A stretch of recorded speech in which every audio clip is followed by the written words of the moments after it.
The Chairman General, Reverend Joel, will lead us in a word of prayer. Father, we thank you this afternoon. Thank you for your goodness, for your protection. Thank you for everything that we have done up to this afternoon. We appreciate for your care, for our leader, who is our president, Dr. William Samoei Ruto. We thank you for his life and the responsibilities you have given him. My Father, it is not easy to carry those burdens. And without you, he cannot make it. So I pray on behalf of workers, Jehovah, that you will give him that grace, knowledge, and wisdom, so that you will be able to guide him wherever he goes. Because this country, many people have expectation. He cannot do it without you. So Lord, help him as you have done before. I want to pray for all the visitors who have come to our country. Father, we pray that this country will once again be able to become a giant economically, because with you, all things are possible. Start with us and finish with us. In the name of the Father and the Son and the Holy Spirit. Amen. With the permission of Your Excellency, please resume to your seats. Your Excellency, Dr. William Samoei Ruto, President of the Republic. Mr. Moody Giro, the President, International Trade Unions Confederation. Mr. Kwasi, our General Secretary.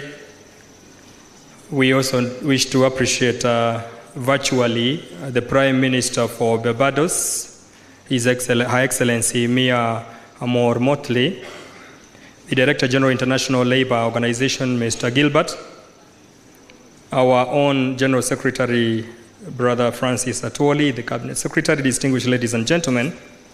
Your Excellency, allow me to invite the Chairman General, Central Organization of Trade Unions, Kotu Kenya, Reverend Joel B., to make a welcome remark. Karibu, Joel B.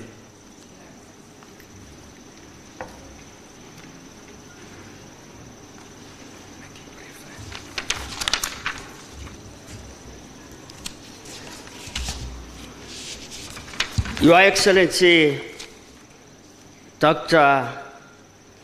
William Samoei Ruto, President of the Republic of Kenya and Commander-in-Chief of Defense Forces, the Cabinet Minister for Labor and Social Protection, Honorable Florence Bore, the International Labour Organization, ILO, Director General Gilbert Aungpo, Honorable Shadrach Mwadime, the Principal Secretary, Ministry of Labor and Social Protection, the General Secretary of the International Trade Union Confederation, ITUC,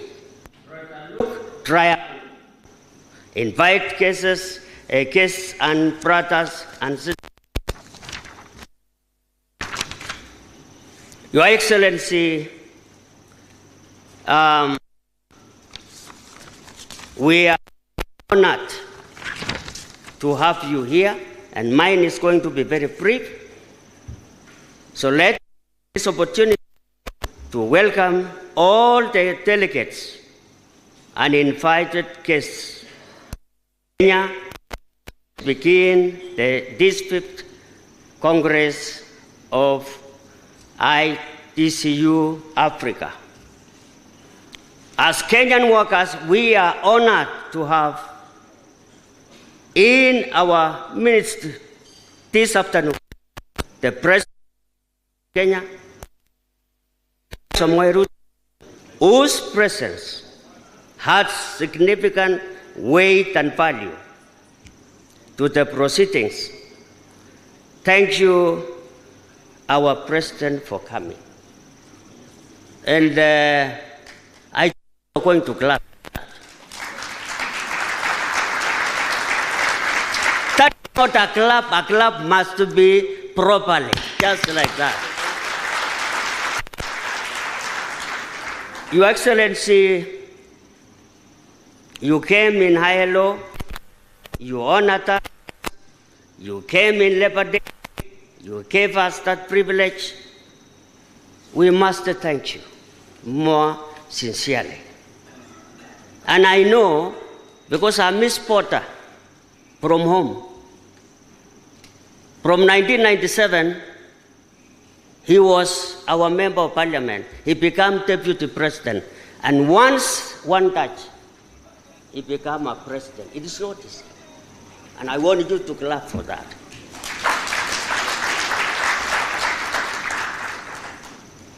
That is not a clap for the president. Please, mind your language.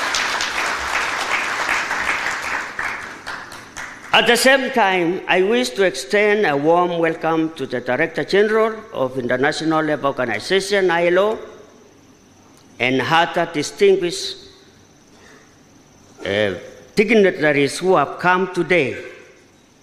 I wish to express our profound gratitude to the ITUC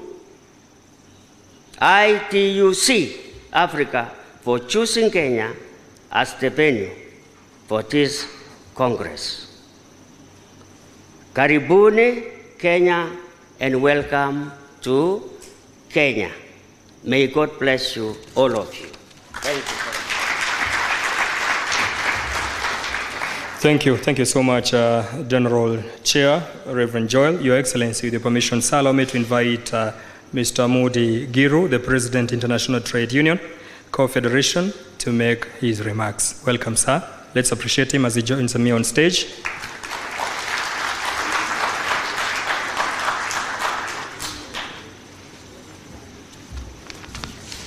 Amuka! Amuka! Amuka! Thank you, camarades.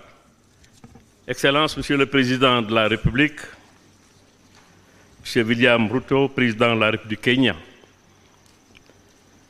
Monsieur Gilbert Ongo, Directeur général du BIT, camarade Luc Triangle, Secrétaire général de la CIC, camarade Kwasi Amankwa, Secrétaire général de la CIC, Afrique, Brother Francis Atoli, Secrétaire général de la Côte, Mesdames, Messieurs les membres du gouvernement, honorables invités, Mesdames, Messieurs, chers délégués.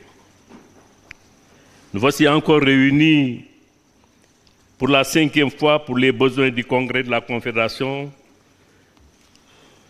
syndicale internationale de la région Afrique, la CIC Afrique.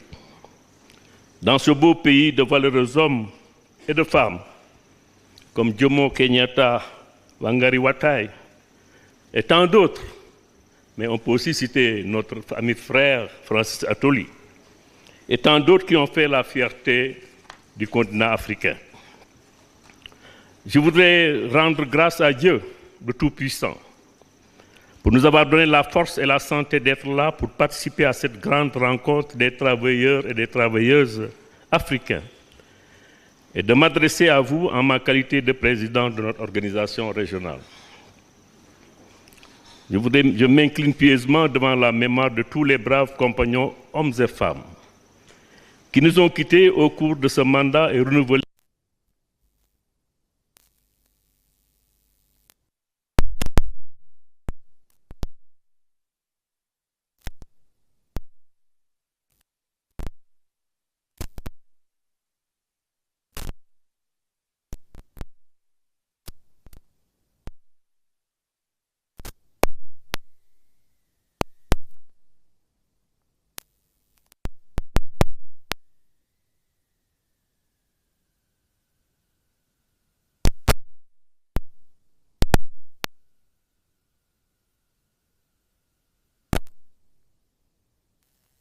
chaleureux et le traitement dont nous avons été l'objet depuis notre arrivée en terre kenyane.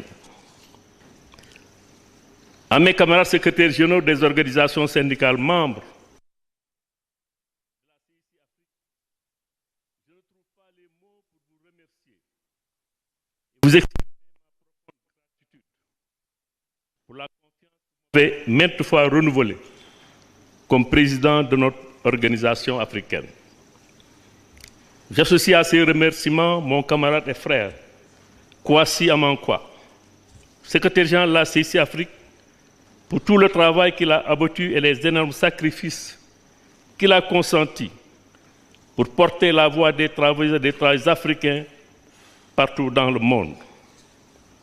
Permettez-moi aussi de remercier tous nos partenaires ici présents et nos amis syndicalistes venus d'ailleurs et nos amis qui ont fait le déplacement à Nairobi.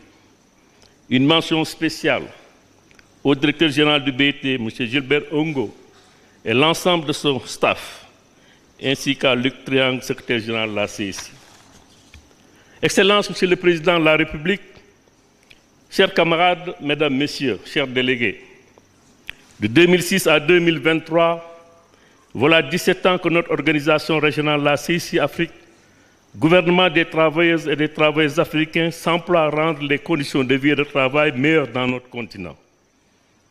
Elle s'est activée à faire respecter les droits humains, à étendre l'éducation pour tous, la protection aux couches vulnérables, particulièrement aux travailleuses et travailleurs de l'économie informelle, à contribuer au développement socio-économique du continent par des propositions, par une participation à toutes les actions menées pour le bien-être et le mieux-être des populations.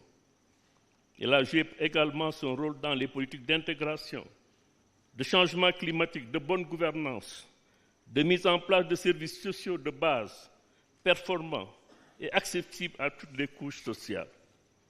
Sur un autre registre, la CIC Afrique, soucieuse de la sauvegarde des ressources naturelles de notre continent, a toujours attiré l'attention des gouvernements africains sur la nécessité de mettre fin aux effets néfastes des politiques néolibérales sur la vie des populations et d'imposer une législation progressiste aux entreprises multinationales pour assurer la promotion et l'emploi décent et le développement durable. Il est plus qu'urgent que les gouvernements africains prennent des mesures qui tiennent compte de l'avenir des jeunes Africains qui, dans le désespoir, sont souvent obligés de braver les océans et le désert pour une vie meilleure, laissant derrière eux un continent immensément riche qui ne demande qu'un sursaut de sa population, qui doit prendre conscience que le présent peut changer et que l'avenir peut être plein d'espoir. Nous avons une forte conviction que la transformation structurelle de l'Afrique ne peut se faire qu'avec les Africains, gouvernée par les Africains et par les Africains. Sous ce rapport, il est nécessaire de faire davantage et mieux dans la bonne gouvernance, la lutte contre la corruption, la promotion de la démocratie, le respect des droits individuels et collectifs. Nous avons foi en la qualité des Africains à affronter les obstacles et relever les défis, comme nous l'avons fait du reste face à la colonisation, face aux politiques d'ajustement structurel, les différentes crises alimentaires, financières, économiques et celles récentes de la pandémie du Covid-19. À chaque fois que l'Afrique,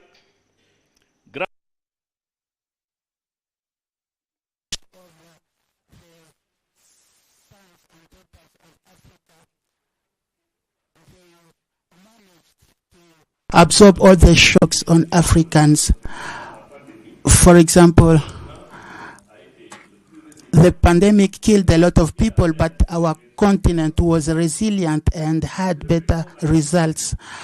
Your Excellency, the President, honorable guests, ladies and gentlemen delegates, despite all the work that we have done and the goodwill of African trade unions, we should have democratic republic so that we can see on the continent where we have tensions with the resurgence of rebels and the jihadists, and we don't find solutions for the employment of the youth because Africa is not industrialized. We don't find solution to the management of our natural resources, and we were in the first rank in the fight for the consolidation of democracy and social justice. That's why we have this theme for the Congress. In this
et la Confédération syndicale internationale.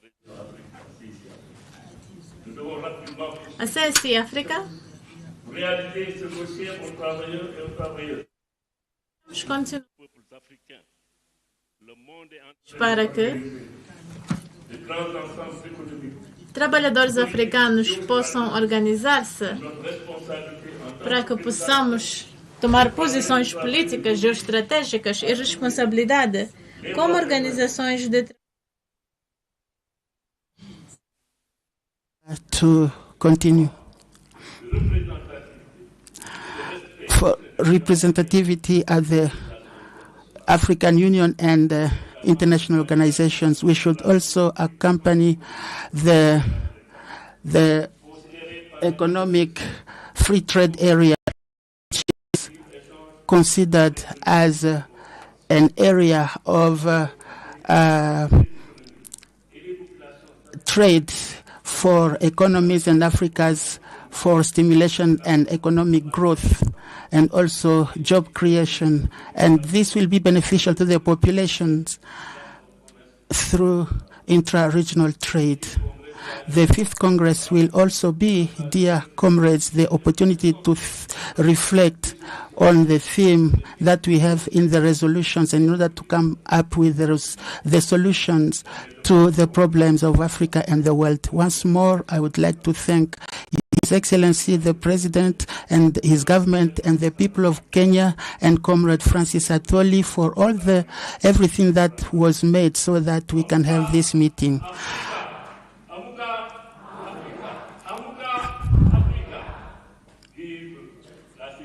Long life ATUC Africa, long life ATUC. Thank you for your kind attention. Thank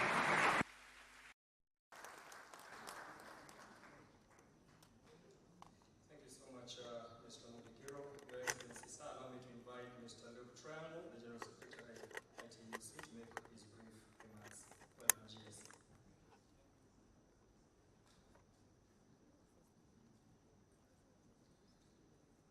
His Excellency, President of the Republic of Kenya, dear Director General of the ILO, dear Gilbert, dear Minister of Labor, dear President and General Secretary of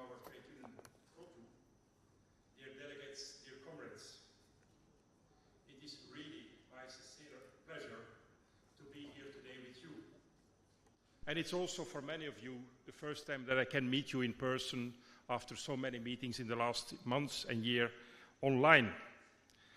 I first would like to thank the Republic of Kenya and our affiliate KUTU for their hospitality.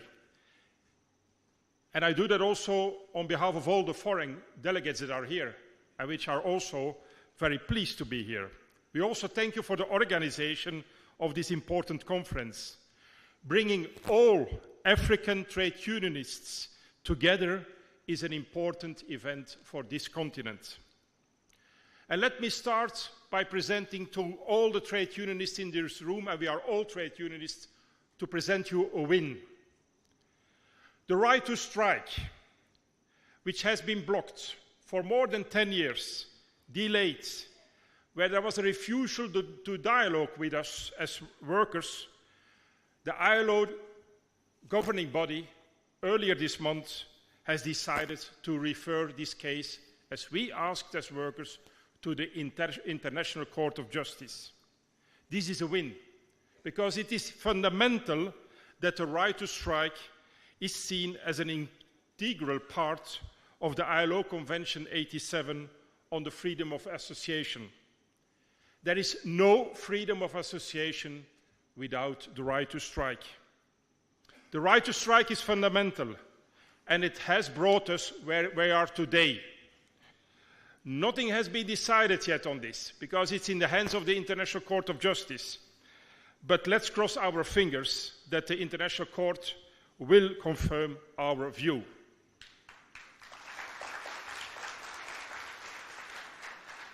And I want to raise a second point, which is of great concern to all of us.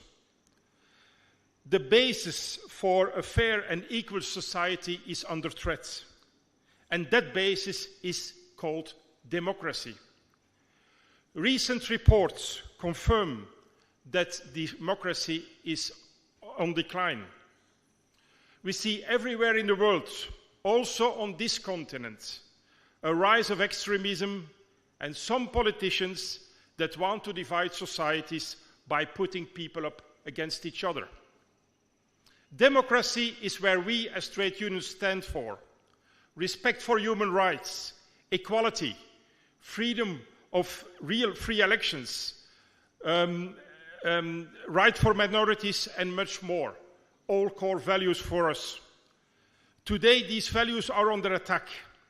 We see a rise of autocracies, and in several countries, no real free elections anymore, no respect for the voice of people. Unfortunately, this decline in democracy goes hand in hand with the decline of workers' rights and trade union rights. We are the largest social movement in the world. We are also the largest defenders of democracy. Being the largest movement defending democracy, we are unfortunately also the first targets of those that want to destroy democracy. We are their biggest opponents. They target us and workers first. And we must fight for democracy, because fighting for democracy is fighting for workers' rights and trade union rights. That's also why we, as ITUC, will launch a campaign for democracy. And our General Council that will meet in December, we will propose to decide on that there. And now I will continue a little bit in French.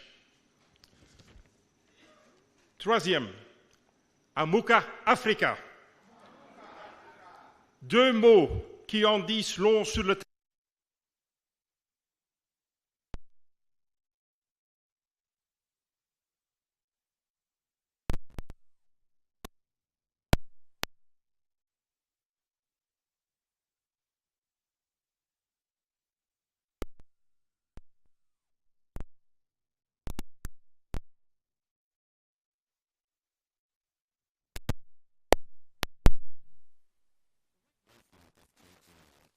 Yes, as a trade union, you have the duty to act and give to this continent is the first place in the continent, in the world. And we know that this continent have got resources, youth, who are well educated and have a lot of potential.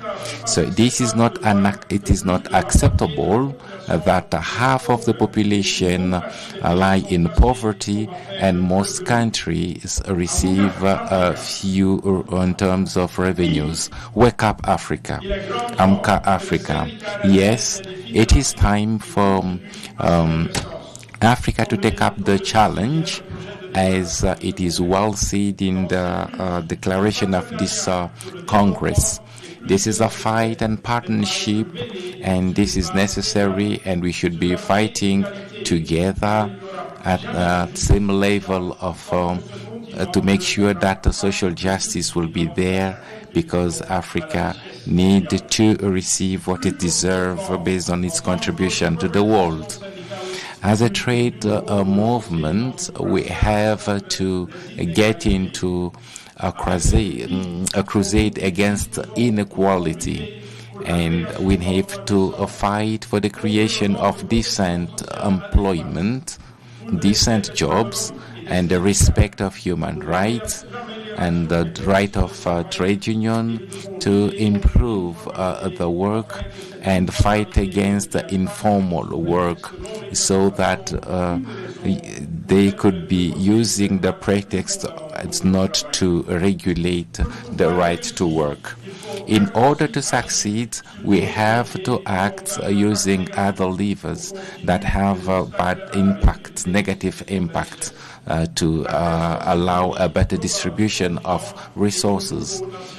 And we have at the national level work to benefit workers and improve the pay,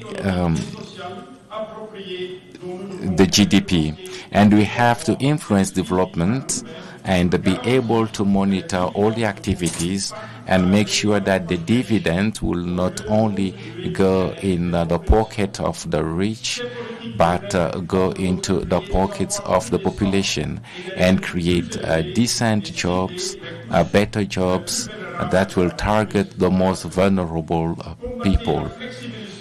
A fight against the fiscalization and to attract more investment. Back to English. Are more investment in promising sectors that create green jobs, more justice in the energy transition.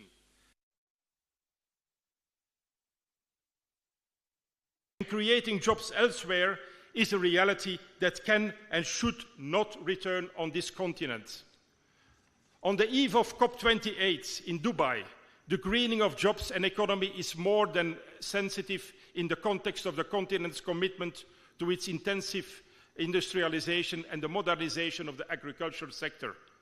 Recurring questions are also African sovereign debt, untransparent financial flows on this continent and elsewhere in the world, and others that create asymmetries in economic structures. They also should be addressed. And to have success, dear comrades and dear delegates, we will need increasingly strong representative unions capable of to commit to collective bargaining and playing their role in social dialogue. We are also part of the I2C's Africa's commitment to continue this work, to fight against the proliferation of unions on this continent while respecting the right of workers to affiliate with the organization of their choice without any interference. We must strengthen our representativeness. We must strengthen our financial viability.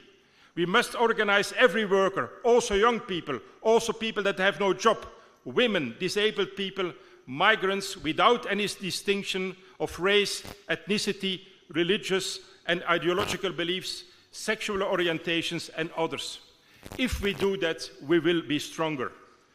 Any approach to create trade union unity on the continent will always be supported, because it will allow all unions and all workers to be more effective, to have more influence in our relations to the African Union, the African Development Bank, and other multinational institutions.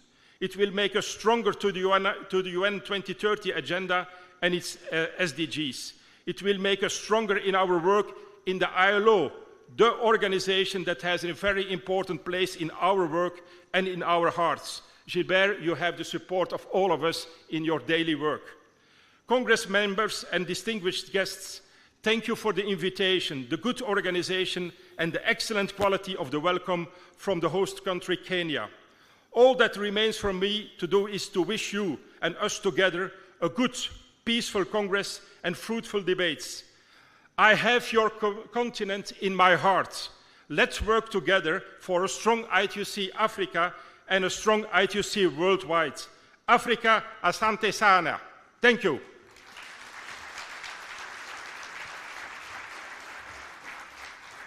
Thank you so much, Mr. Luke Triangle. Your Excellency, it's my singular duty now to welcome Her Excellency Mia Amor Motley, the Prime Minister of Barbados, to deliver her speech virtually. Welcome, Your Excellency.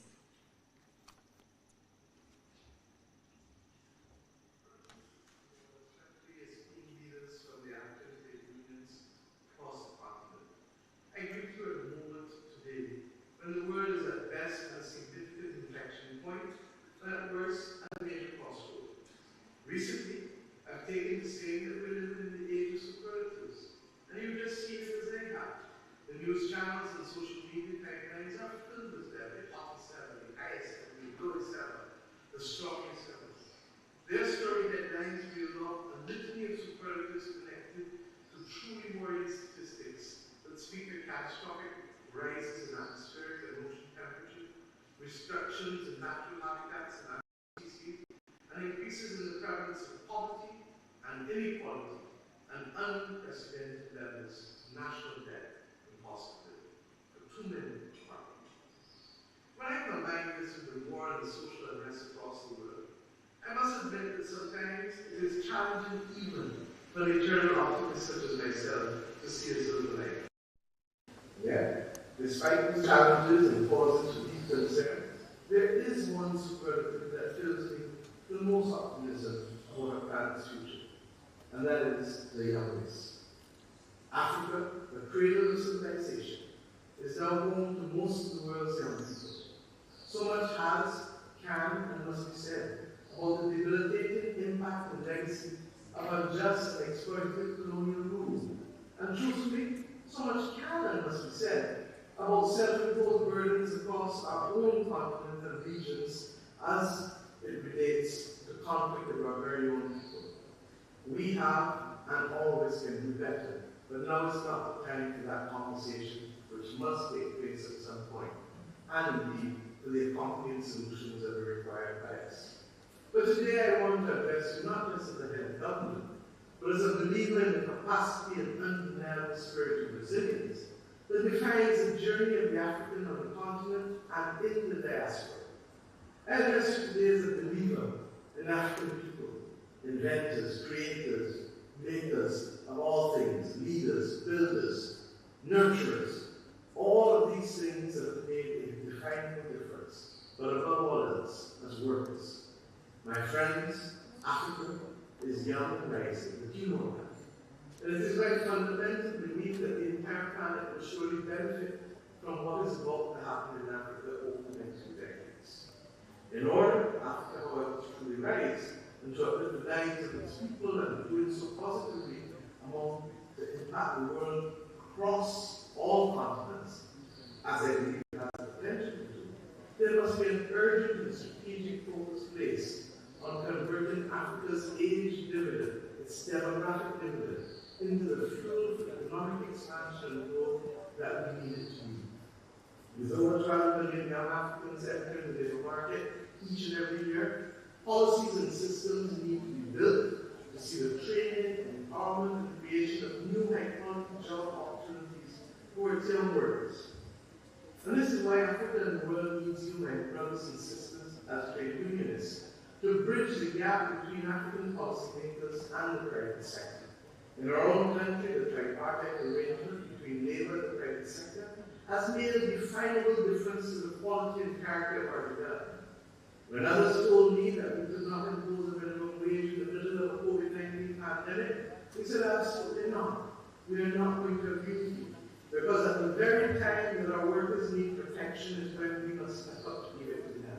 And hence, we took the decision, even though it was inconvenient to both government and the private sector so to do, recognizing that at times of great instability, when we impose that floor below which nobody should fall, is when it is most needed to ensure that we protect the most vulnerable amongst us.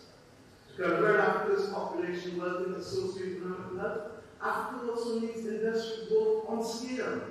And without scale, there can be no real transformation. While Africa can be well proud of the success stories of entities like M-Pesa and Mandela, I'm talking about a scale of growth driven by the creation of hundreds of new companies and millions of new jobs, respecting that floor for workers that I just spoke about. Those jobs in manufacturing, hospitality, clean energy, creative industries, finance, and of course digital technology, servicing not only the needs of Africa, but servicing the needs of the world, where 1 in every 4 persons in a few decades will be African. I'm talking about a scale of growth that will see Africa not only playing catch up, but setting the pace and carving its mark in the 4th Industrial Revolution. All of my brothers and sisters, this economic growth would come to naught if it didn't directly uplift the lives and conditions of tens of millions of families across the continent. That's why I talk about the poor. That's why we need to educate our kids that wealth is not just cash in hand, but the ability to transfer it from one generation to the next and to be able to uplift as we do so. Beyond economic and technological strides, the vision of Africa rising heralds a social transformation. Gender parity initiatives are gaining momentum, and women are claiming their space in the workforce. Education as a cornerstone of social progress and transformation is critical for the creation of a vast number of skilled workers.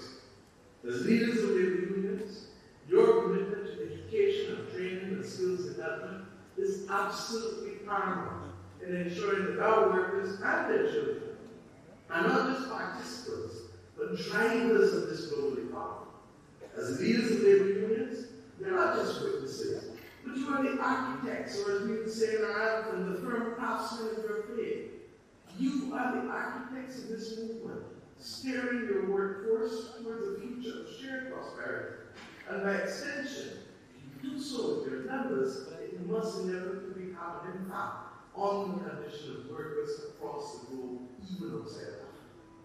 Together, with a shared vision and a union determination, let us continue building a continent where economic growth is inclusive, technology is a force for good, and social progress knows no bounds. And environmental sustainability, my friends, is our guiding star. Africa is not just rising for itself, but its rise will make the world a better place for all. And that is why I continue to refer always to the nurturing nature that is the power of Africa as the cradle of civilization. My goal is that Africa rising is not a mere proclamation of African people on the continent, in the diaspora, indeed everywhere, and not just for us alone, but by extension, to ensure that just as you have been the cradle of civilization, you will be the one that helps stabilize the planet and inspire diversity everywhere. Thank you.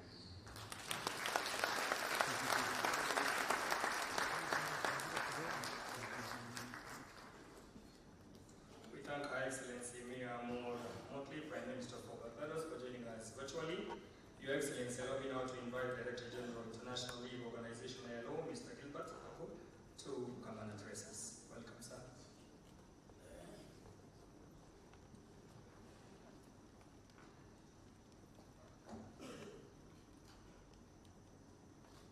Excellency President William Ruto, President of the Republic of Kenya, Cabinet Secretary for Labor and Social Protection, Honorable Florence Bo,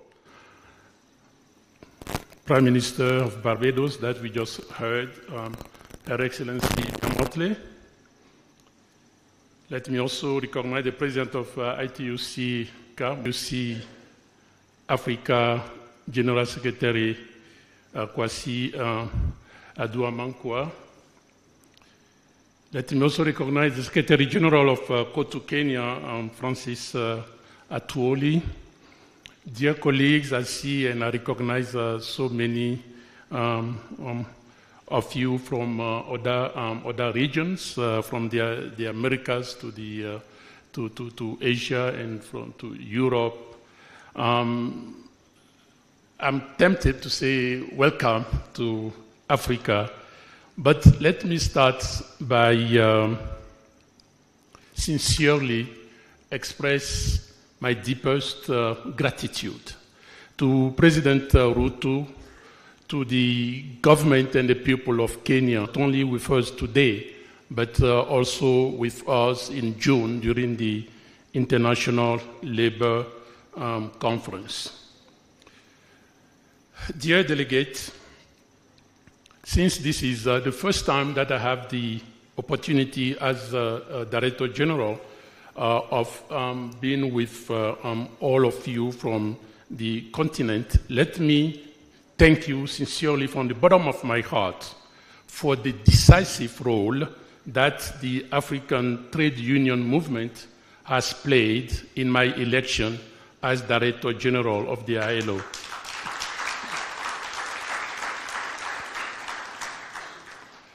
I would also like to express my personal appreciation to Kwesi, my brother, for your determination, for the job that you have carried out to advance the workers' rights and the interests all over the continent. As a trade union leader, first in the Ghana Trade Union Confederation, and then as General Secretary of ITUC Africa. This is really exemplary for us.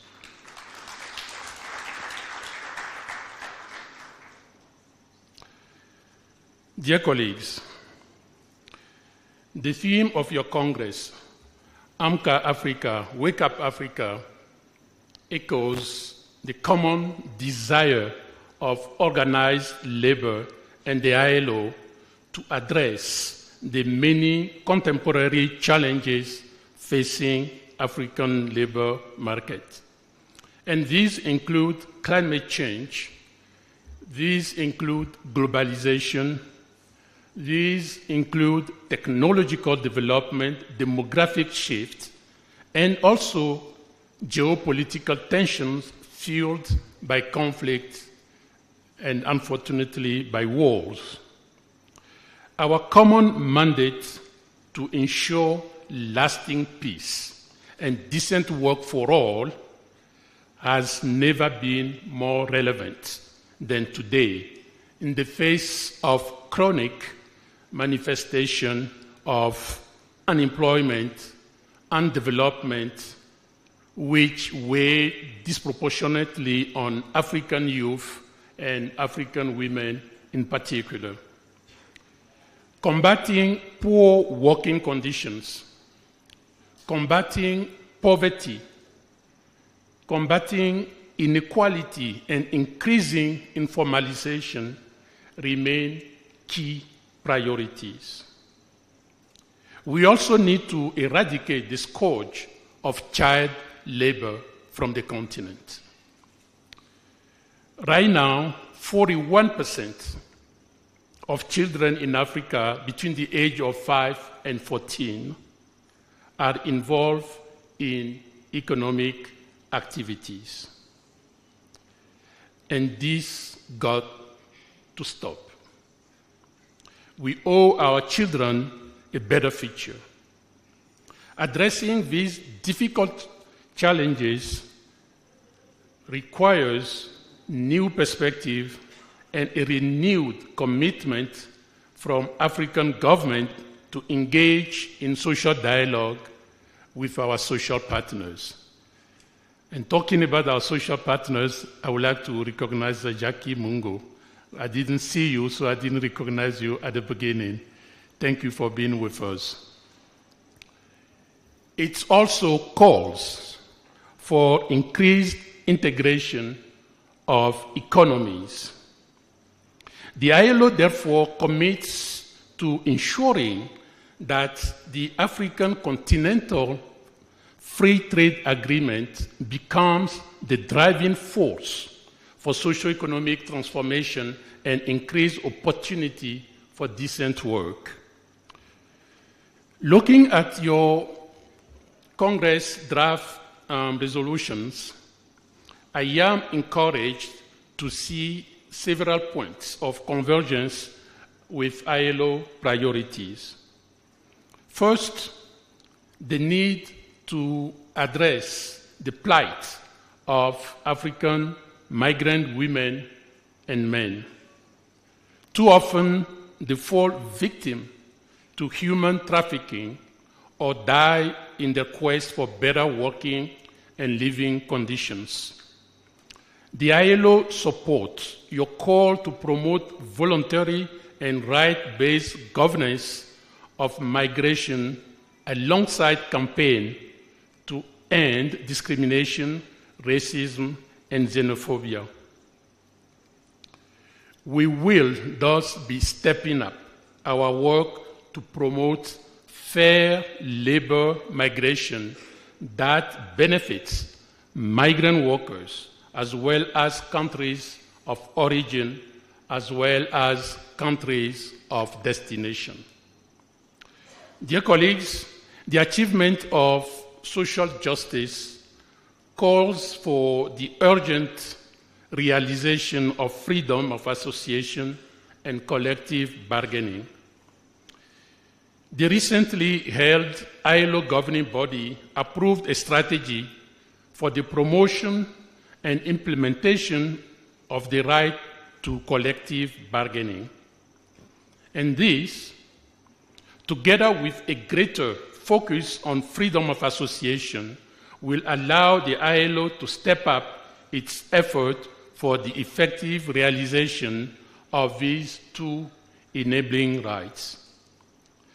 At a time when so many workers are grappling with rising cost of living and declining purchasing power, the tripartite meeting on living wages to be held in 2024 should be instrumental in shaping consensus and enhancing ILO leadership, advocacy, and support to constituents in this critical area.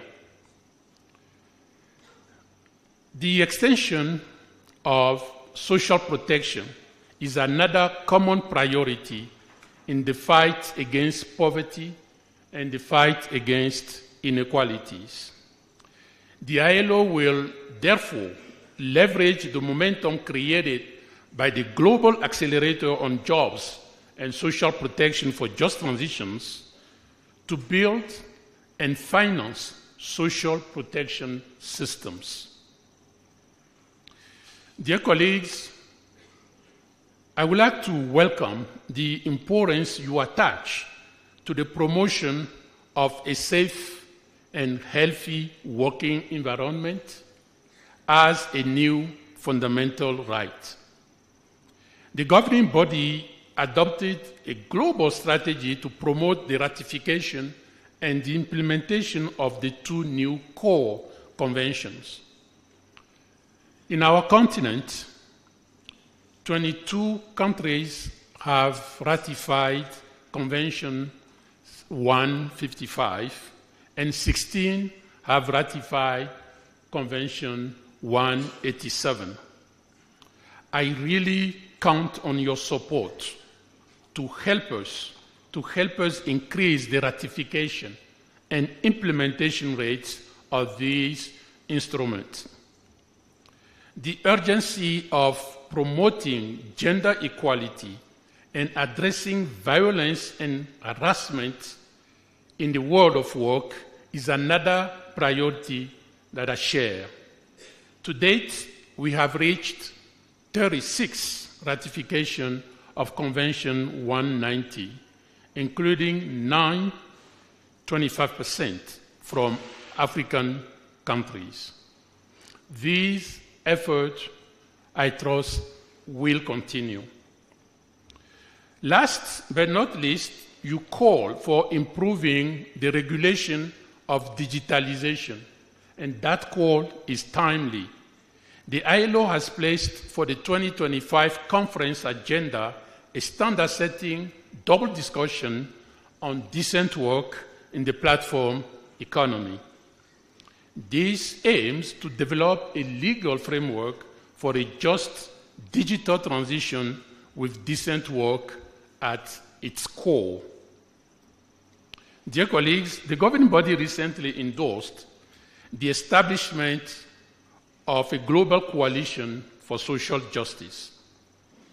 The coalition will increase multilateral cooperation, partnership, and actions on the ground in order to advance the social justice and decent work for all, the fighting against inequalities, the fighting for equal access to opportunities, the fight against exclusion has to be at the core of our daily work.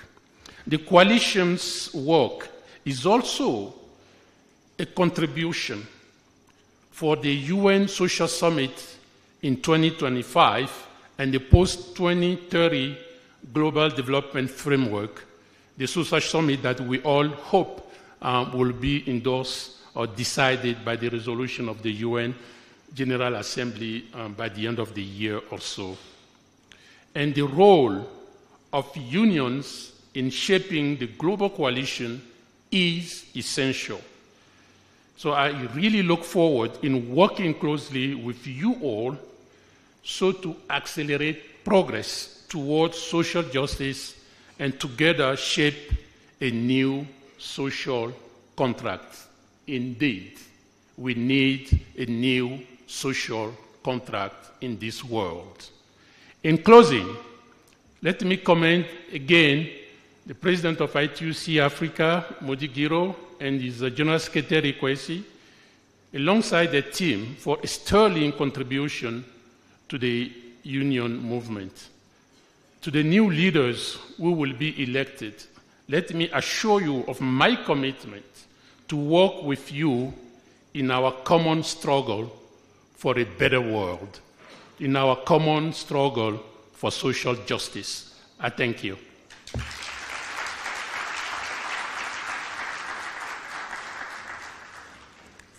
Thank you so much, Director General ILO, Mr. Gilbert. Your Excellency, allow me to invite the Secretary General, Central Organization of Trade Union, Ndugu Francis Atwoli.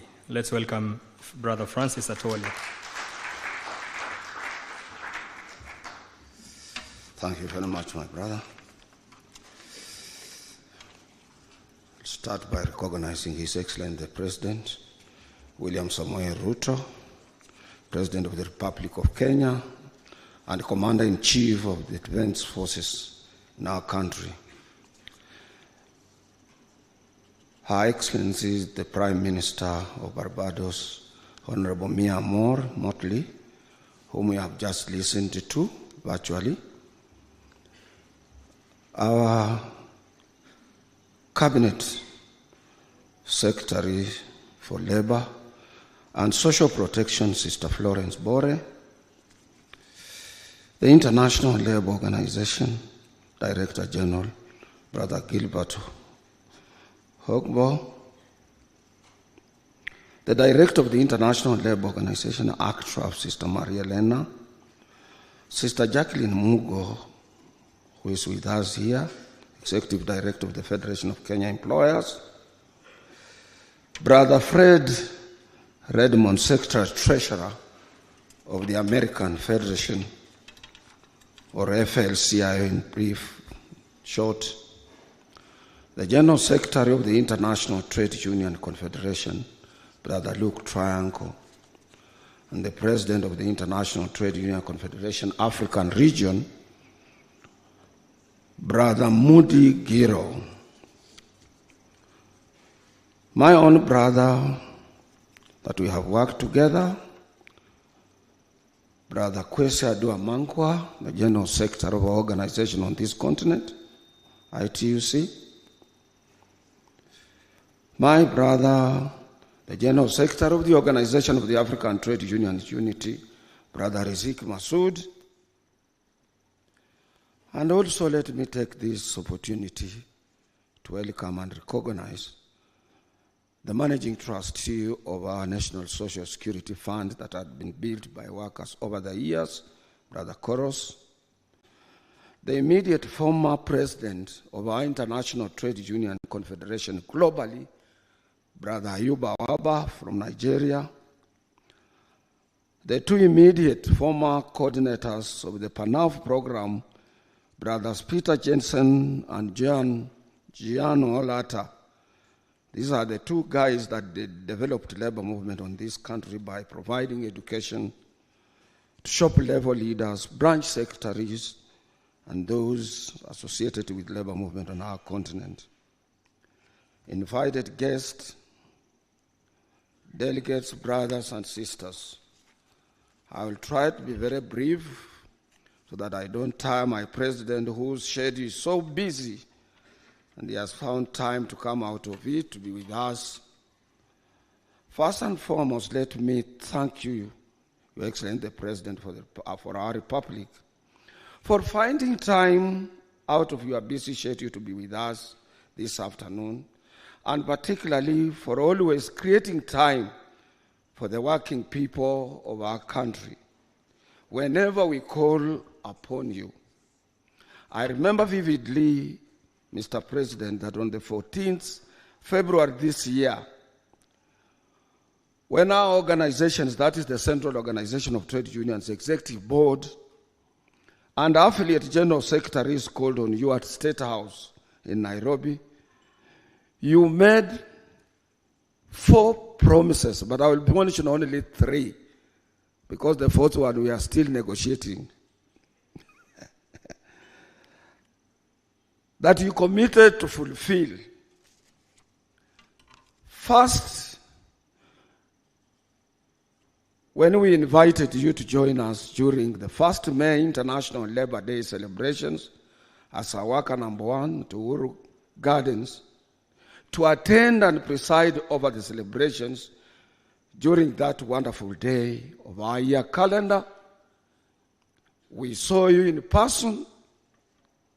You left and you came back at our luncheon and more so to explain to workers how you want to put up houses for Kenyans.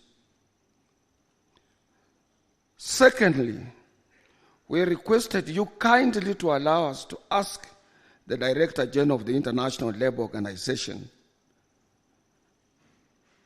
to invite you to attend the 111th International Labour Day Conference in Geneva. And on receiving the invitation, you responded positively and attended this important annual event of the International Labour Organization in Geneva, Switzerland. And this was a big honor, not only to Kenyan workers, but Africa, as well as making history to our country being the first president to attend the ILC. Thirdly, Mr. President,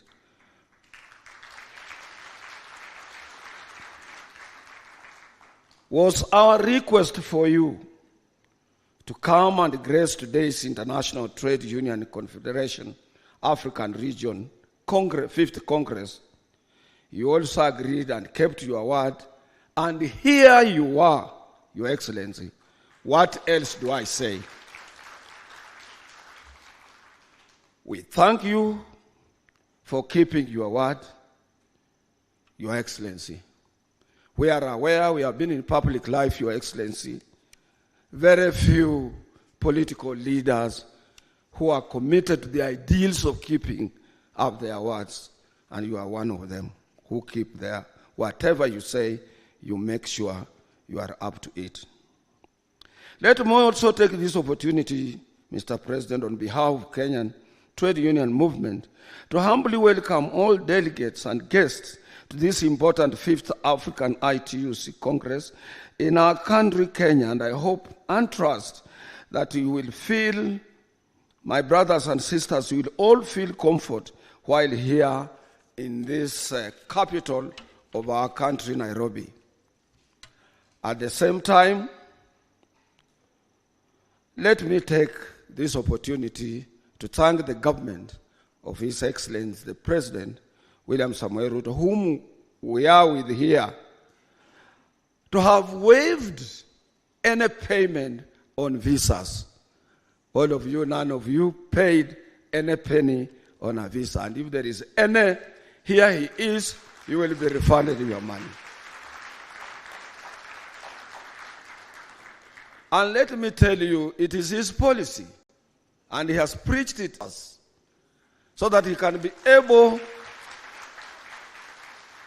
to promote free movement of persons on this continent, free trade amongst ourselves, to promote inter-trade and ease flow of communication on our continent. That is part of what he has been preaching. We thank you for these bold steps, Mr. President, and continue preaching this.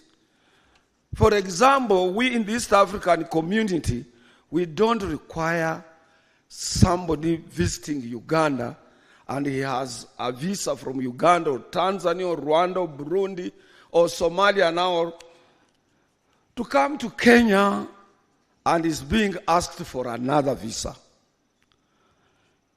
In the same breath, Your Excellency, as a labor leaders, we can attest here today that you remain fearless leader who never shy away from receiving criticisms. Let me tell my colleagues to know that. Considering that I personally, as Francis Atwoli, Secretary General of COTU, for so many years, advised you on every proposal you made to the electorate. But as a true Democrat in our democratic society, after your election, you said, you guy, come around, let's sit down, and we agreed to work together and promote workers and Kenyans' interests at large. That is a true reflection of a true democratic leader.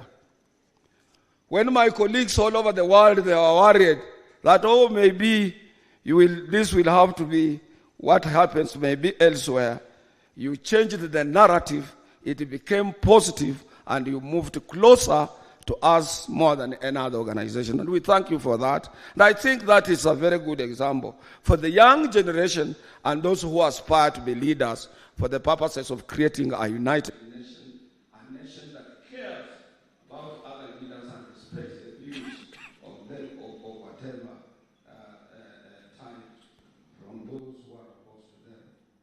You have also continued, not only that you didn't stop there, you have also continued to engage workers always.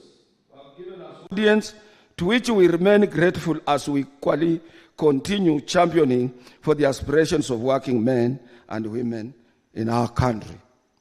Most of people say, why is no court talking about the cost of living? Why court is not talking about issues related to taxation and so on? Why court is quiet when people are doing this?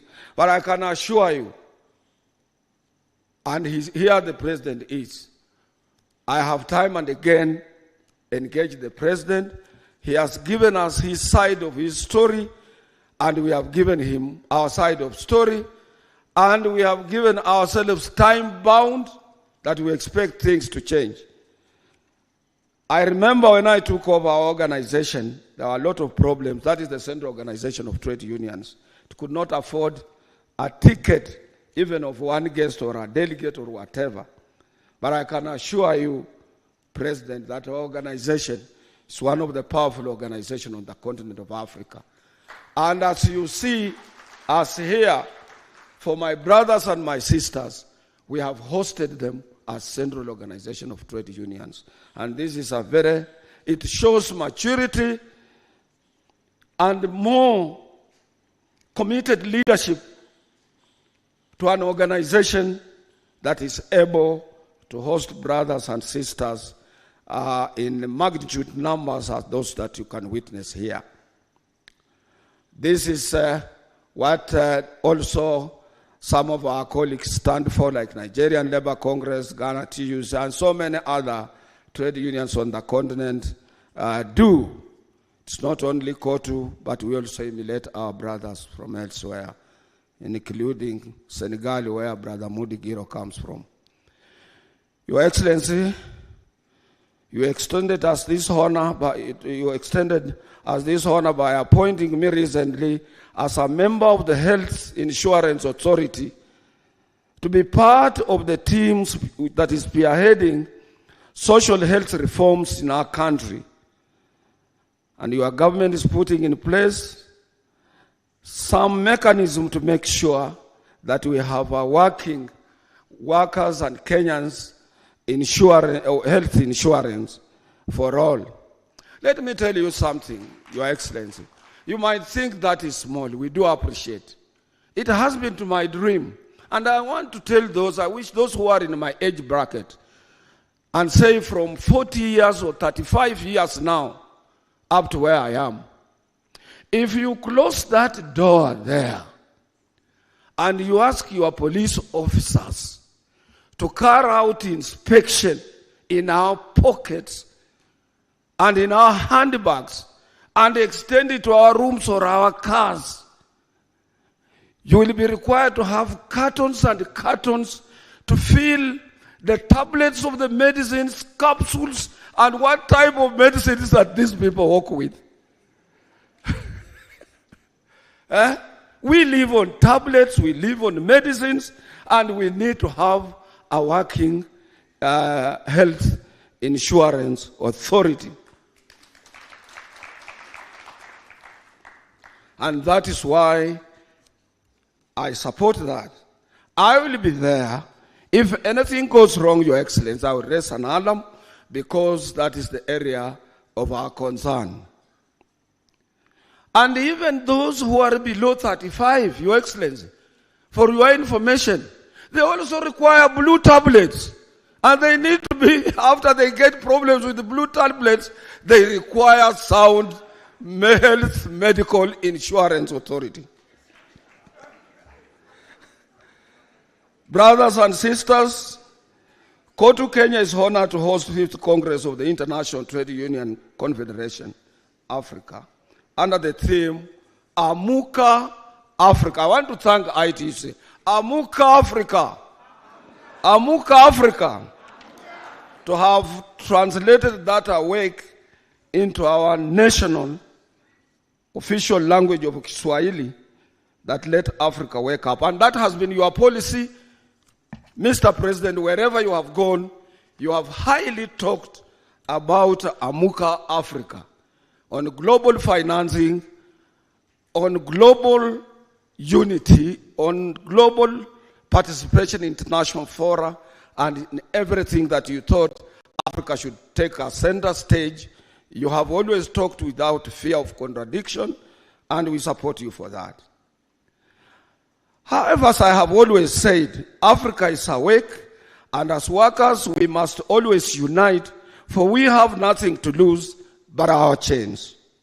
In the pursuit of a brighter future for our workers, we must acknowledge the pressing need to build skills across the African continent, because our workforce deserves the opportunity to thrive in an era of rapid change. You can do so if you are working closely with governments. I want to thank governments, not only our government here. When we were in our meeting in Geneva, that is the governing body where I represent workers in this region. Sorry, Sister Jacqueline, it's a little bit painful. But government supported us to make sure that we win a vote to refer the right to strike to the International Court of Justice. Where there is an arbitration, where people are not understanding, let other people arbitrate us. And if you are not working with governments together, with governments together, they would have left us alone. And that is why there are things under social tripartism that both employers, workers, and governments must move towards one line. And that three are anchored at the International Labour Organization like this.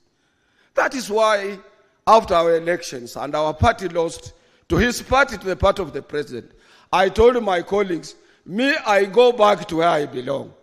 Because where I belong is in social tripartism, social dialogue, and an area of collective bargaining. I want to thank our employers. They have talked a lot about cost of living. But I want also, it's unfortunate that when I asked my handlers whether Jacqueline would be coming, there was no that confirmation and so on. Jacqueline would have been able to tell us because he has been talking about cost of living and so on, which is very good. The employers have someone that they can pass to the expenses of doing businesses. This somebody is a consumer who is a worker. Workers, we have nobody that we can pass to. And that is why we need to come together with the employers as they talk about the cost of living at their own initiative. First of all, say, this is the percentage we are declaring to our suffering workers in this era of high cost of living. We will appreciate, we will thank them, and we will love them. Now, as the world is gearing up towards the COP28 that will be taking place in Dubai, I call upon all of us not to forget the clarion call for just transition that ensures that as we move towards a sustainable future, the rights and well-being of workers are safeguarded. But I have also told my colleagues that just transition does not only mean our areas of comfort being safeguarded by this clarion call. It also means that we are transiting from the current situation of agitation to next level. We cannot continue, remain in the agitation which has been our background for years. We must move to a next level from agitation to articulation so that we can attract both our employers and government to sit down and see what is good for workers and what do we need to have. Furthermore, we must remain true to our commitment of ending gender abuses in our workplaces through forced environments where all workers, regardless of gender, can contribute their talents without fear of discrimination or harassment. At this point, let me thank Mr. President for the further support you have extended to us by constituting a tripartite committee that is now working towards the process of ratifying various international labor conventions in the country, notably Convention number 190 and Convention number 189, to which you have made references to in various addresses that you have made, both locally and across the globe. We kindly ask your government to hasten this process and carry out this ratification as the world is watching us, Your Excellency. Brothers and sisters, it is about time that African continent adopts the high roadmap towards social protection. The well-being of our workers should not be compromised for short-term gains because social protection measures are not only a mark of a civilized society, but also an investment in the stability and resilience of our workforce. And on this note, I want to thank Your Excellency for having said that let us, we in Kenya here, change our contribution to a little bit higher contribution so that when one is retiring, he has something to carry with him at home. I thank you for that. We used not to see that. We used to take the government to court on the same, but I think if that care is taken, then that will be all right. Lastly, I want to appeal also to my colleagues who are here. What we need to do is like what others do. Let government have our money if there is money.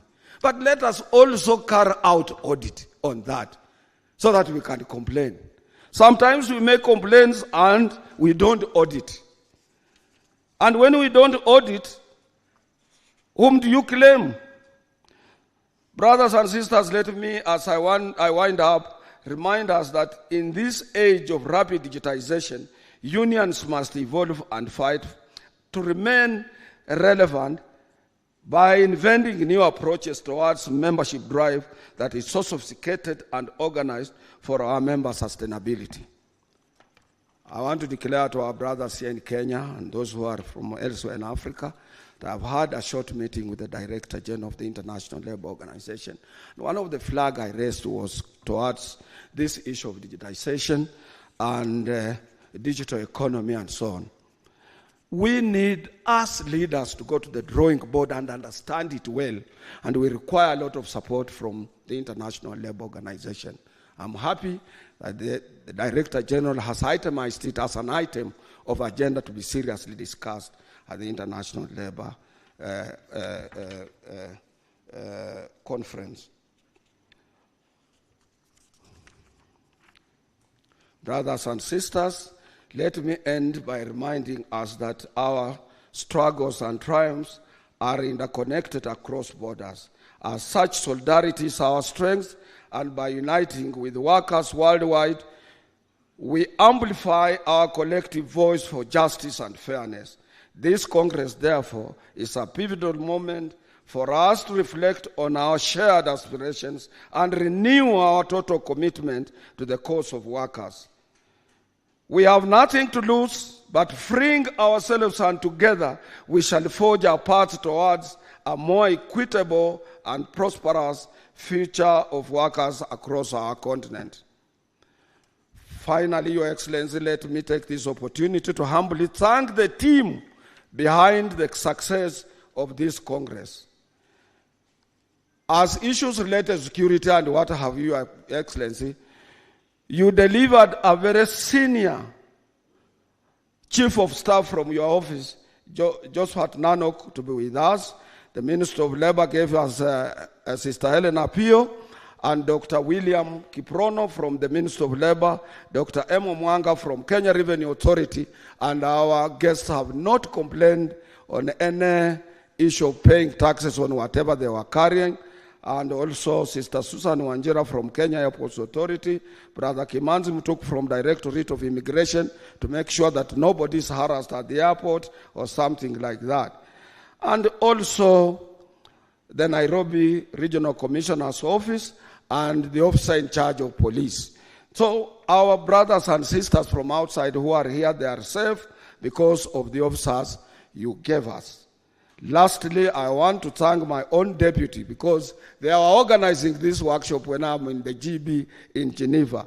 Brother Benson Okwaro, the chairman of the function, Brother Albert Njeru, together with the colleagues, Reverend Joel Kandie Chebi, Brother Ernest Nadome, as well as Sisters Rebecca Nyatagora, Sister Rosso Mamo, and the entire COTU staff.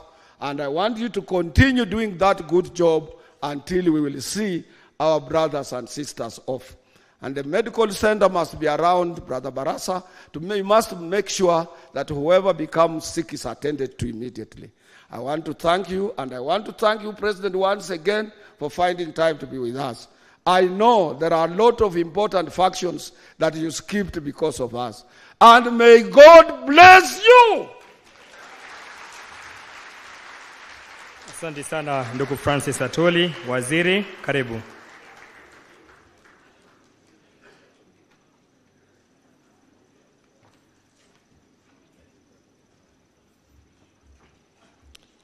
Your Excellency, Dr. William Ruto, the President of the Republic of Kenya and Commander-in-Chief of the Defense Forces, Prime Minister Madam Maya of Barbados, Mr. Moody Goiro, President of International Trade Union, Confederation Africa, Mr. Kwasi Adu, General Secretary of ITUC Africa, Mr. Gilbert Hongbo, the Director General of ILO, Brother Francis Atwoli, Secretary General of COTU Kenya, Sister Jacqueline Mugo, the Executive Director of FKE, distinguished delegates, ladies and gentlemen, good afternoon.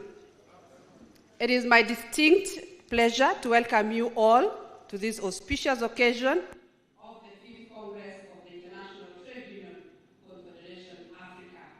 I applaud the Central Organization of Trade Unions Kenya for their remarkable efforts in convening this Congress. We assure you of our support on championing for workers' rights and ensuring that workers enjoy decent employment free from discrimination, forced labor, child labor, and hazardous work. Trade unions must remain because of strength, hope, and support to not only workers but also the countries of operation. Distinguished delegates, I appreciate ILO for such a valuable instrument for managing human relations. Open and constructive discussion, sharing and exchanging of views, and building of consensus around issues is key for lasting solutions and peace. We hold true to our commitment to meet our obligations under the ILO Constitution and to engage the social partners in all matters pertaining employment and labor. Distinguished guests, trade unions must also adjust to the changes and put in place measures to ensure that they leave no workers behind, nor they are left behind.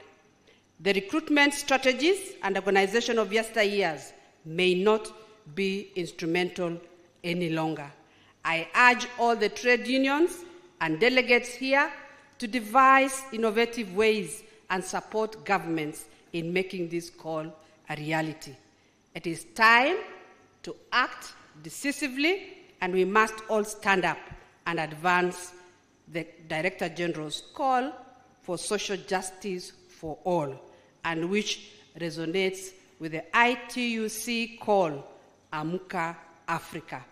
I wish you all robust and fruitful discussions during this 3-day Congress.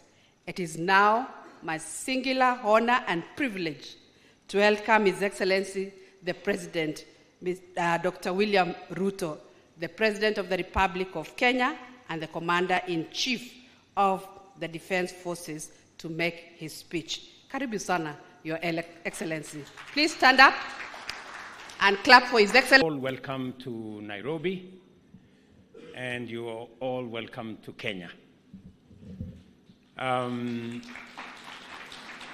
Mr. Gilbert Hobo, Director General of the International Labour Organization, Mr. Kwasi Adu Amankwa, General Secretary of ITUC Africa, Brother Moody, Gairo, President of ITUC Africa, Sister Martha Molema, Deputy President, ITUC Africa, my good friend Francis Atwoli, Secretary General of COTU in Kenya, my dear sister Jacqueline Mugo, the CEO of FKE, Federation of Kenya Employers, distinguished guests, ladies and gentlemen, good afternoon and welcome to Nairobi.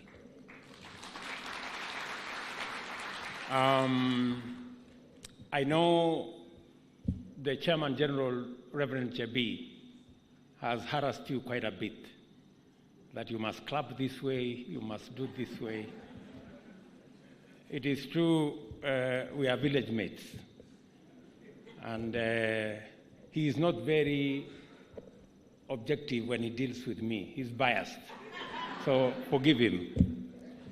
And let me also confirm what Francis Atwoli has said, that we are a robust democratic country. We have our differences, but they are not personal. We have different viewpoints, but we are gentlemen enough and ladies enough to accept that a good idea must always give way to a better idea. We all believe that it is only fools who don't change their minds.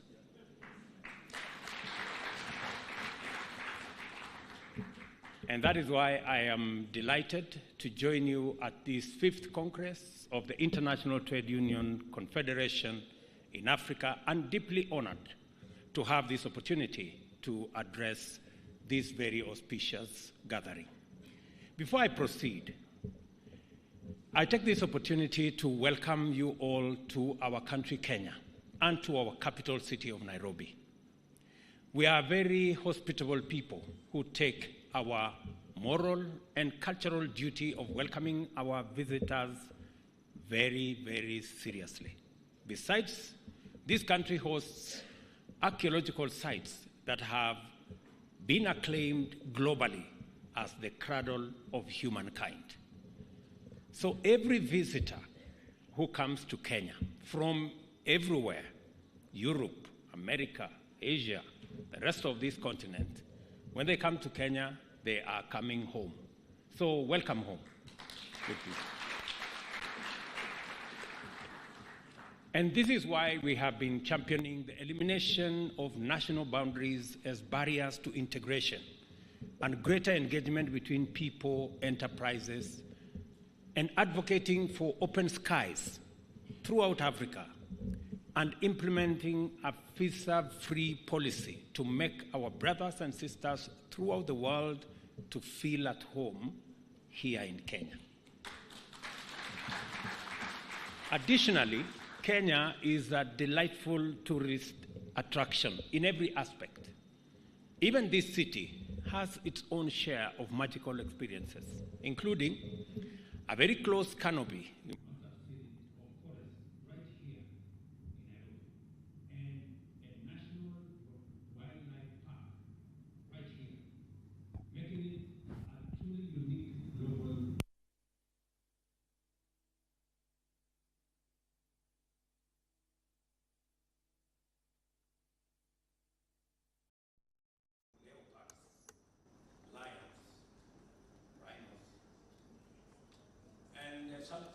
we have a fence, but sometimes they break out of the fence. So when you do your morning walk, you might find a lion. Please be careful. They are not tamed. They are wild. And I hope you will find time to enjoy magical Kenya in her full splendor. Karibuni sana, Kenya. Thank you very much, Brother Francis Atwoli, for your invitation and for your many kind words. It is indeed true that I have been available and ready to participate in matters pertaining to Kenyan workers, and I've honored your invitations to be with you at important events. But remember, Francis, you didn't say everything. Maybe I will add on that too. You remember we had a conversation when I came and I explained, I took time to explain to you and the leadership of our Kenyan workers that you not only represent the people who are working, but you also represent the jobless. Otherwise, the people who don't have jobs will have nobody to represent them. And I explained to you that I am going to work on a program to have more people, to have jobs, so that you have a bigger number to represent. And I took a long time to explain what we are going to do to create job opportunities so that we can have more workers, more people earning a decent wage. And that is the reason why I told you there are 3 things that I am going to do in my tenure. That, number 1, we will have a robust housing program. Not because we are looking for houses necessarily, but because housing creates millions of jobs. And I want to report to you, Secretary General and the leadership of the labor movement here, that in the last 8 months, we have created 120,000 jobs from our housing plan. I will encourage you to go and recruit those people to be members of your movement.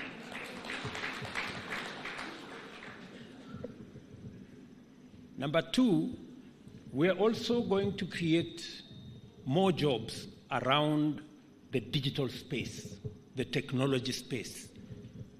As I talk to you, Parliament today is passing the NGCDF bill that will create opportunity for ICT hubs in every ward in Kenya, because we are seeking to create digital jobs in every village in Kenya.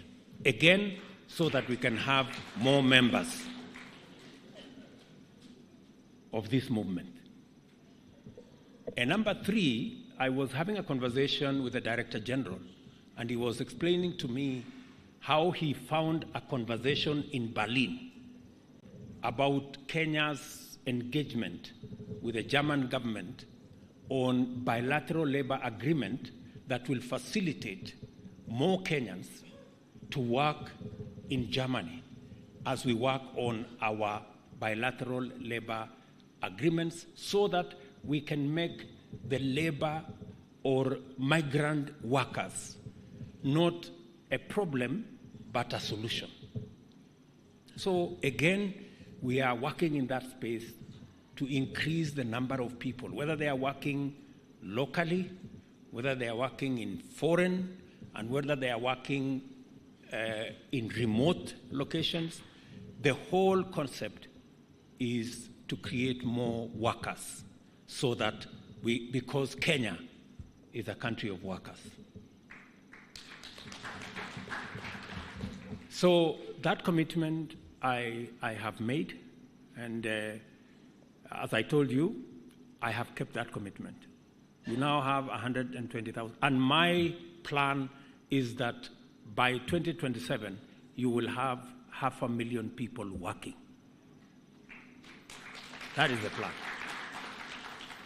I know the court have said we should go and readjust the law to make it aligned appropriately. That we are going to do, so that the 120,000 people can become 200,000 and can become 500,000 in the next 5 years. Because if we don't engage these people in productive work, they will become a very big challenge to all of us. The young people out there, unless we create real opportunities. And you know, we used to talk about we're going to grow the economy and the economy is going to create jobs. It's now beyond that. We have to be deliberate. We have to be intentional about where we are going to create those jobs.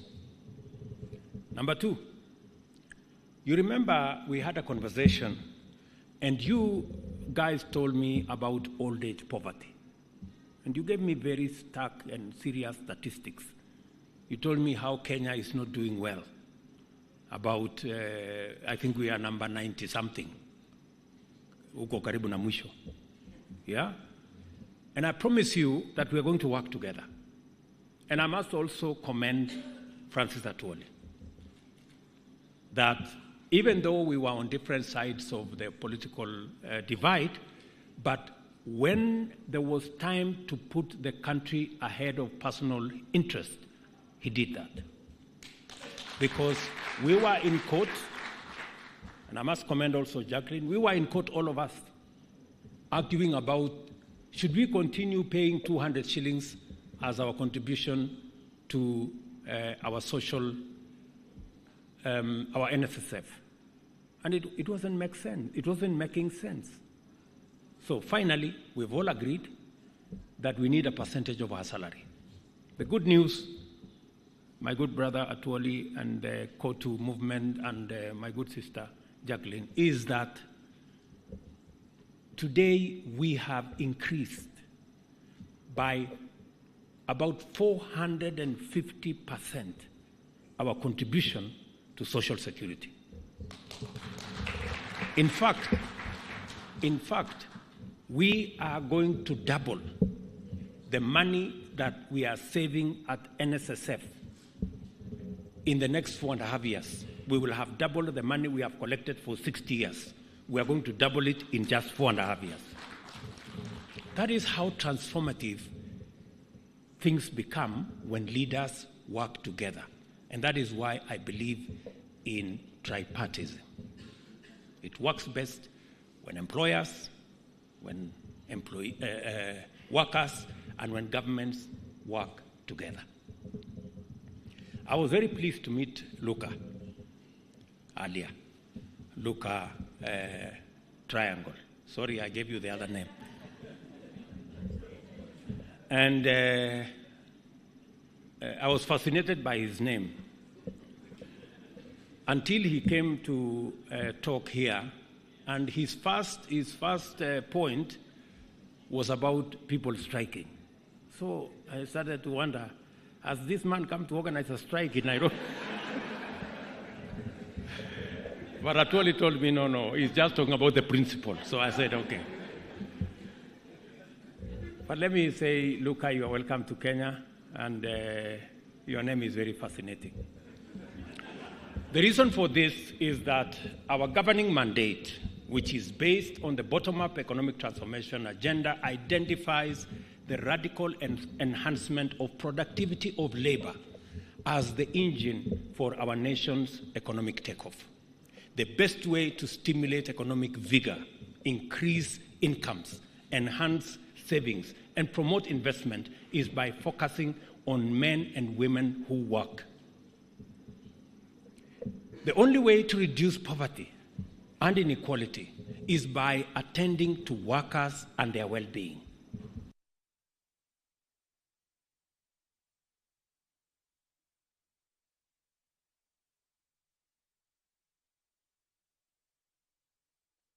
To ensure that workers have decent jobs, safe and dignified working environment, a fair regime of income and remuneration which rewards skill and productivity, a robust social support including healthcare and dignified retirement, and a macroeconomic environment which effectively manages the cost of living through sustainable interventions and especially support for greater production.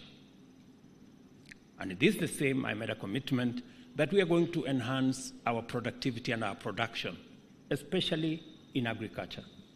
I'm very happy that this year our agricultural production has gone up by 40% because of the interventions we are making, so that we can walk the journey in real numbers of reducing the cost of living. You remember I also promised you that health is not going to be a preserve and is not going to be a luxury for those who can afford. Our universal health coverage this time round is going to take care of those who can afford and is going to make sure that those who cannot afford are carried along by government spending on them. It is also very clear that our bottom-up economic transformation agenda is also a radically pro-labor and boldly worker-centric program of action aimed at creating millions of jobs and lifting tens of millions of Kenyans out of poverty into the middle class. Every intervention, as I have enumerated, under the priority sectors, which form the pillars of our plan, testifies to this. We are therefore highly committed and interested in sustaining a dynamic relationship with the leadership of the national labor movement in order to keep abreast of the aspirations and of our workers and the most salient concerns as it pertains to their development and their well-being. I also congratulate you for your successful effort to host this Congress, which is a tremendous honor for our country and which demonstrates your vision for the labor movement, commitment to serve workers throughout the continent, and your highly developed networking and consensus building credentials. Our bottom-up economic transformation agenda is not worker-centric by accident. Kenya is a workers' country. Our freedom struggle is closely tied with the struggle by Africans for freedom to work in safety and dignity, whether on their land or in industries and other places. Given that colonialism based on forced labor was slavery in all but name, our freedom struggle was always about the fundamental right of Africans to have their personal dignity honored and their economic productivity acknowledged. This is why our foremost celebrated freedom fighters were also labor union leaders and activists, and you know that. Today, we are governed under a constitution which not only identifies human dignity, equity, social justice, inclusiveness, and equality among our national values and principles of governance, it also recognizes labor relations and social security as human rights and fundamental freedoms. By setting out the respective rights and obligations of workers, employers, and by implication, government, under Article 21 of our Constitution, the right to fair labor practices implicitly reflects the tripartism which forms the foundation of labor relations. The Labor Relations Act, which brings out this principle in greater detail to guide daily interactions in the workplace, is a case in point. It is clear, then, that social dialogue and tripartism are fundamental for sound industrial relations reflected in robust collective bargaining agreements and similar instruments, and critical to the realization of the bottom-up economic transformation agenda in terms of social justice, job creation, and the rapid attainment of shared prosperity among us Kenyans. With 87 registered trade unions in active operation, it is evident that Kenya recognizes the place of trade unions in defining our national character as a people who are not afraid to work their way to freedom and prosperity. We are, above all things, a nation at work. This being the case, we are fully seized of our mandate to advance the social dialogue agenda in honor of the solidarity with which our labor movement has promoted, sustained, and defended our freedom and our development. Measures like the full implementation of the NSSF Act 2013 were certainly overdue, requiring urgent action in order to guarantee dignified retirement for workers and the protection of retirees from old age poverty, as I have enumerated earlier. It is important that our social security regime attains a standard that exceeds the minimum established by the International Labour Organization under Convention number 102 of 1952. And I think we are heading there. Our determination to actualize the best standards of worker protection and welfare has inspired us to endeavor to align our labor policy framework with all international labor standards that have been ratified by Kenya, including the upgrading of our occupational safety and health, as well as work injury benefits regime. As we do this, we urge closer collaboration with the International Training Center for International Labour Organization for purposes of benchmarking and capacity building in order to make our labor movements responsive, dynamic, and effective. The work done so far in the education and health sector points to a promising future for social dialogue and greater improvement in terms of promoting alternative dispute resolution to ease the burden on the employment and labor relations courts system. We have launched the third generation County Decent Work Program, which is our basic policy framework for the International Labour Organization's Global Jobs Pact 209. We believe that decent jobs lie at the heart of human well-being, economic transformation, and overall prosperity. It is logical, therefore, that this program therefore thrives or drives social dialogue to promote the actualization of our bottom-up economic transformation agenda. I'm encouraged by the labor movement's attention to the activity in the area of climate action and fully agree with your proposition that a just transition must consider the socio-economic interests of communities in formulating policies in response to climate change and ensure that workers are not disproportionately prejudiced by mitigation and adaptation measures.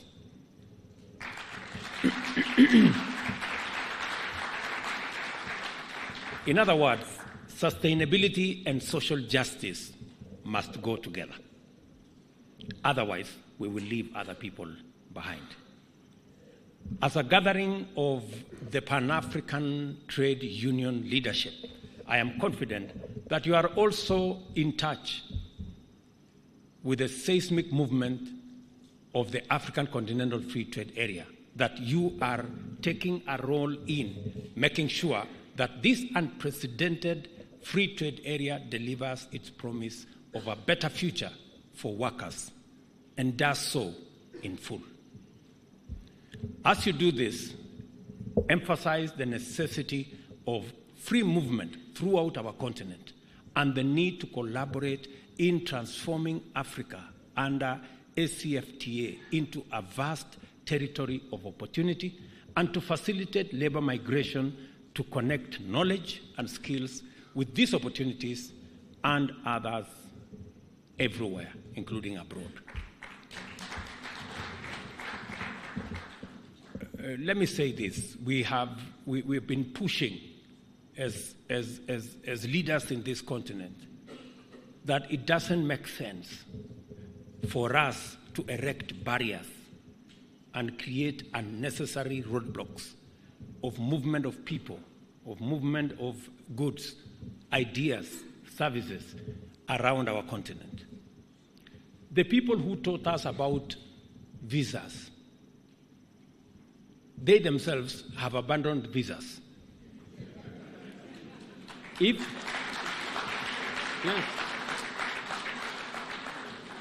you go to Europe, where we learned about this visa thing, Europe today, 27 countries, 450 million people have abandoned visa amongst themselves.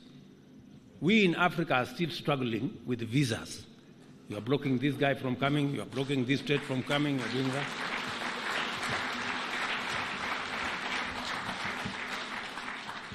Now, if those who taught us to erect barriers and create hurdles and have visas have abandoned it, what business do we have continuing to have this visa business? And that is why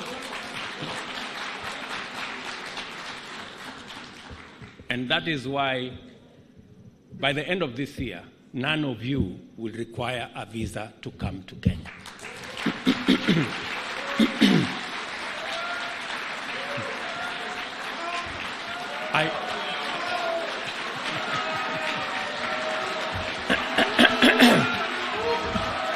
Thank you. Thank you. I know very well from my interactions with you that you are highly interested in the various unfolding scenarios in terms of technological advancement and how they affect the future of work. I had the opportunity of speaking to this subject in Geneva in June. I am aware of the passion and motivation with which you are engaged. We are interested in your input insofar as technological changes, the expanding informal sectors, changing methods and structures of work methods, demographic change in the world of work, and finally, climate change. We are in an era defined by constant change, and it is our duty to keep up with it. I am confident that this Congress will live up to expectations by driving workers' agenda to the center in very long speeches, but very passionate about what they are saying. And you truly represent workers. I have a feeling. So thank you very much. God bless you, and my very best wishes. Asanteni sana. Thank you. I'll request His Excellency to remain at the dais. Thank you, sir.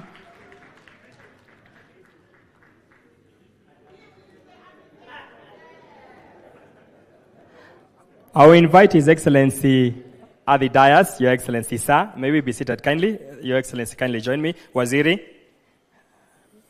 on stage, Mr. Twali, the Secretary General, the DG ILO, also to come on stage. Mr. Modi, Giro, Luke Triangle, and Mr. Kwasi. We'll have one photo, and then as we are taking the photo, we'll organize for the awards, and I will invite Mr. Kwasi, who will be doing the lists. But for now, a photo first.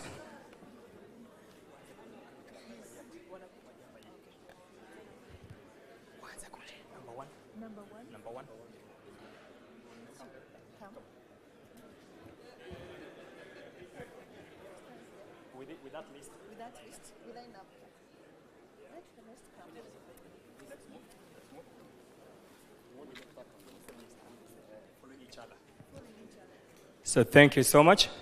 We are done. I will invite Mr. Kwasi kindly to take lead at the awards as they are being awarded by His Excellency. So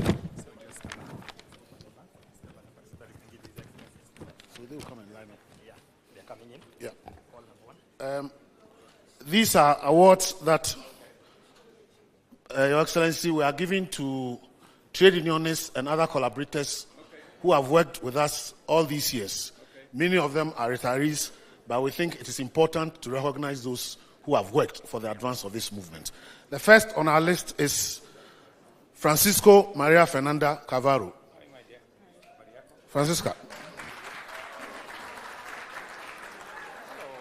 We have Jean Ulata. The next is Jean Ulata.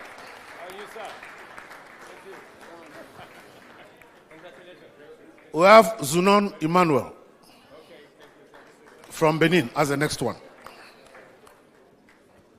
How are you? Thank you. Congratulations, my friend. My very best wishes. Pascal Tojinu.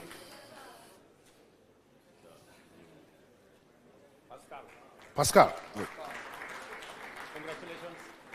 Merci beaucoup. Thank you. Thank you. Memunata Sisi.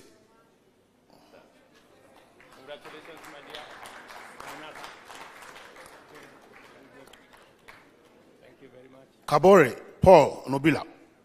Kabore Paul. Congratulations. Merci beaucoup. Thank you. Ian Augustine Bless. Agustin. Thank you. All right. Angelique Kipulu. Angelique.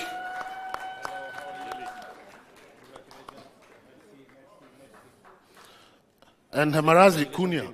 Félicitations. Félicitations. Dan Kunia. Done.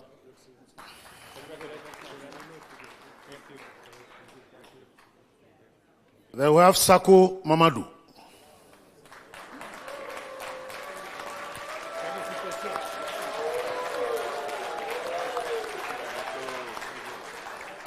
We have Ayuba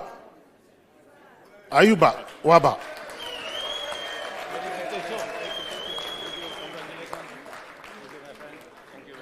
We have inside there. Thank you for the good speech. Thank you. Diallo Mamadou.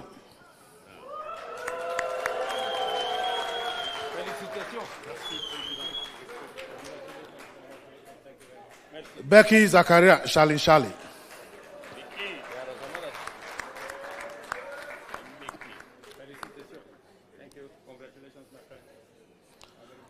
Adrien Akwete Beliki.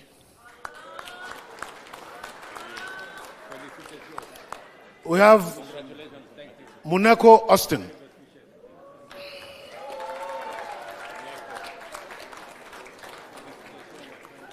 Peter Mutasa.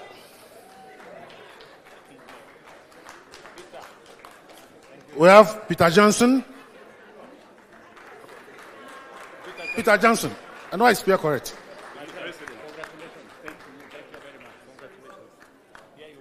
Where is Pierre? Pierre correct. Pierre correct. Pierre correct. Congratulations. No, that's the last one. My very best wishes. Thank you. Thank you. Thank you. Thank you so much, Your Excellency. Our request now, we'll have a photo with the entire team of the awardees. I will invite them once again on stage as they display the award. Welcome, Your Excellency. Let's appreciate the awardees for the good job they've been doing.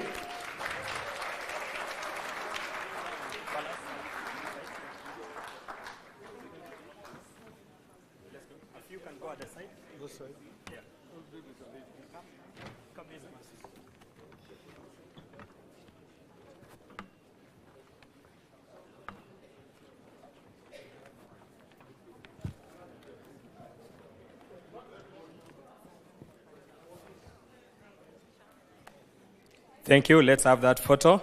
And after the photo, I invite the awardees to take their seat as we finish with the anthem.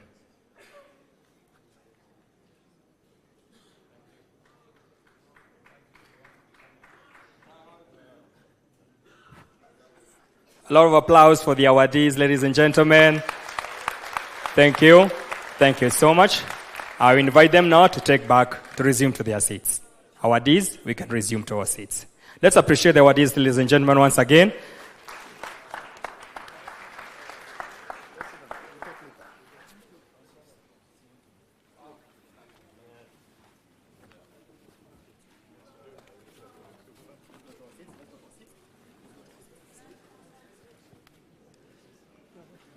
Let's move.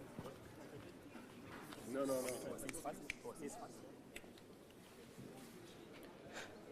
May we all be upstanding for the Kenyan national anthem. May we be upstanding?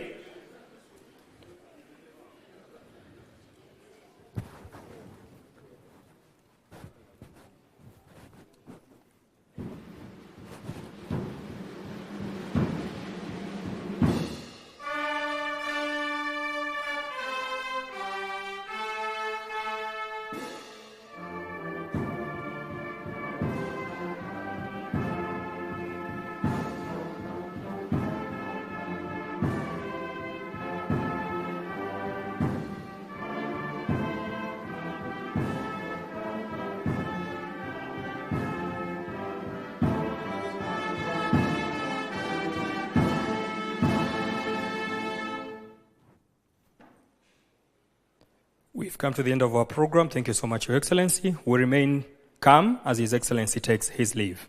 Thank you, sir.